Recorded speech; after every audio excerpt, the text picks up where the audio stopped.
Monsieur Sabatier, bonjour. Bonjour Julie. Vous êtes directeur de Paris Innov Campus. Chez Innov, la transversalité des enseignements semble très importante. Pourquoi ? Alors, chez Innov, on prépare les jeunes au monde de l'entreprise. On est vraiment dans l'objectif de professionnalisation, c'est notre leitmotiv quotidien. Cette professionnalisation passe par la capacité à travailler avec d'autres personnes qui n'ont pas les mêmes compétences, les mêmes modes de fonctionnement, ni même les mêmes rythmes de travail dans certains cas. Puisque finalement, dans l'entreprise, si on n'est pas capable, quand on est comptable, de travailler avec quelqu'un qui fait du marketing, ou une personne des ressources humaines, ou avec quelqu'un qui sera commercial ou marketing, eh bien, on a du mal évidemment à fonctionner.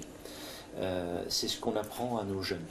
On leur apprend que dans l'entreprise, il n'y a pas de cloison, il n'y a pas de silo, et que tous les services travaillent avec tous les autres services. Et à partir de là, on est obligé de le mettre en pratique pour leur faire toucher du doigt la difficulté de ce genre d'exercice. Effectivement, quand on travaille avec quelqu'un qui n'a pas le même rythme de fonctionnement, qui n'a pas les mêmes problématiques, qui n'a pas les mêmes contraintes aussi dans son métier, eh bien on doit apprendre à tenir compte de tous ces éléments-là pour pouvoir, au final, faire aboutir, malgré tout, je dirais, le projet dans les délais qui sont prévus.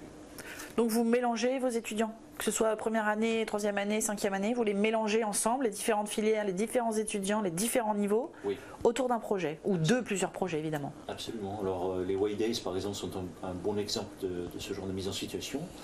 Donc les White Days, ce sont des projets qui sont proposés la plupart du temps par les étudiants. S'ils n'ont pas de projet, on va leur en proposer, des projets virtuels, sur lesquels on va faire travailler effectivement des informaticiens, avec des designers graphiques, avec des marketeurs, avec un certain nombre d'autres publics.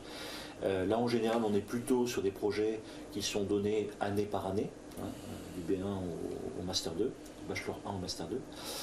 Par contre, on a des projets dans lesquels on va effectivement mêler à la fois les filières et également les niveaux d'études. Donc là, ça va aller du bac plus 1 au bac plus 5 et de la filière informatique à la filière business.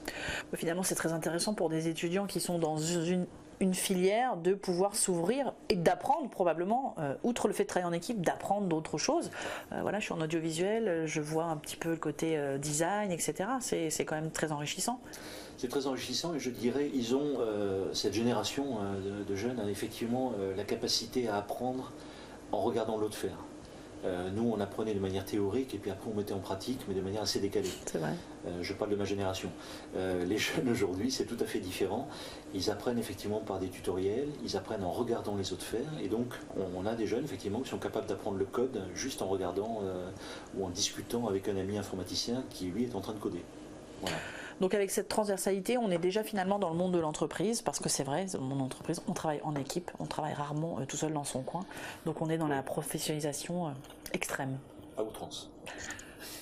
Merci beaucoup. Merci Julie.